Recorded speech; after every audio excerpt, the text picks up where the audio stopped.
ለአዲስ አበባ ያስቀመጥነው ርዕይና ለህዝባችን የገባነው ቃል አዲስ አበባን እንደ ስሟ ውብ አበባ እናደርጋታለን። ስሟና ግብሯ የተለያየች ከተማ እየተባለች አትኖርም። ስሟና ግብሯን የተጣጣመ እንዲሆን እናደርጋለን ያልነውን እንዴት ተገበር ነው የሚለውን በምንድነው መለኪያው ምንድነው በምንድነው የሚታየው የሚለውን አንድ ተግባቦት ደረጃ ላይ ነው። በቅድሚያ የመጀመሪያው ከተማው ስትወቀስበት የነበረው ትክክል ያልሆነው ጽዳት ነው። የከተማችን ጽዳት በብዙ መንገድ ከተማችንን ሲያስተች የነበረ ዓለም አቀፋዊ ሚናዋን በትክክል እየተወጣች አይደለችም ወይም ደግሞ አትመጠንም በሚል ትችቶች ነበሩ።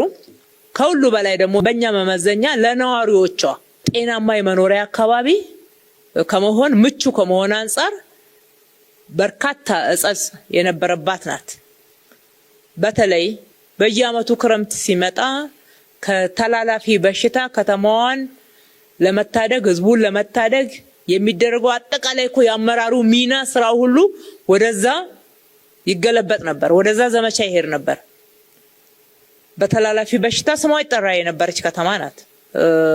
ጤናዎች ዳታውም ጭምር አላቸው ከየት ወዴት የሚለው። ስለዚህ ጽዳት ላይ በጣም ለውጥ አምጥተናል። ቆሻሻ አወጋገድ ስርዓት ላይ ለውጥ አምጥተናል። በተለይ በደረቅ ቆሻሻ አወጋገድ በዓለም አቀፍ መድረክ ጭምር ከ200 በላይ ከተማዎች ተወዳድረን ፈጣን ለውጥ እያመጣች ያለች ከተማ የሚል እውቅና አግኝተንበታል። የጋራ ስራችን ነው።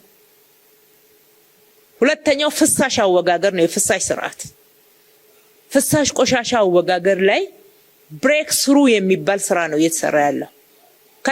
ከተማ ሊሆን የሚችለው የድሬኔጅ ሲስተሙ፣ የስዌሬጅ ሲስተሙ፣ ህዝብ የሚንቀሳቀስባቸው ክፍት ቦታዎች፣ የመንገዶች አገልግሎትን ለማሳለጥ የሚያስፈልጉ መሰረተ ልማቶች እና አገልግሎት ደግሞ መሳለጥ በዛ ውስጥ የቻለበት ሁኔታ ተመዝኖ ነው አንድ ከተማ የሚባለው ደረጃውን የጠበቀ ከተማ የሚባለው። ስለዚህ የፍሳሽ አወጋገድ ስርዓት አዲስ አበባ ላይ ትኩረት ካጡ ስራዎች ውስጥ አንዱ ነበረ።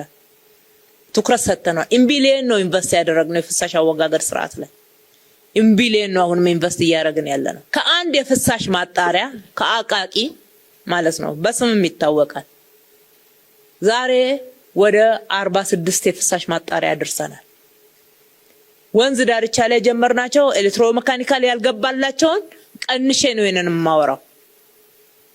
በብዙ ቢሊየን ኢንቨስት ካደረግንበት ከተማችን ጤናማ ለነዋሪዎቿ ምቹ ጤናማ የመኖሪያ አካባቢ እንድትሆን ጤናማ የመስሪያ ቦታ እንድትሆን ጠረኗ የሚመጥን እንዲሆን ማድረግ ላይ እውነቱን ለመናገር ብዙ ዋጋ ከፍለን ብዙዎች ለበሽታም ተዳርገው ታመውም ጭምር ያመጣነው ውጤት ነው።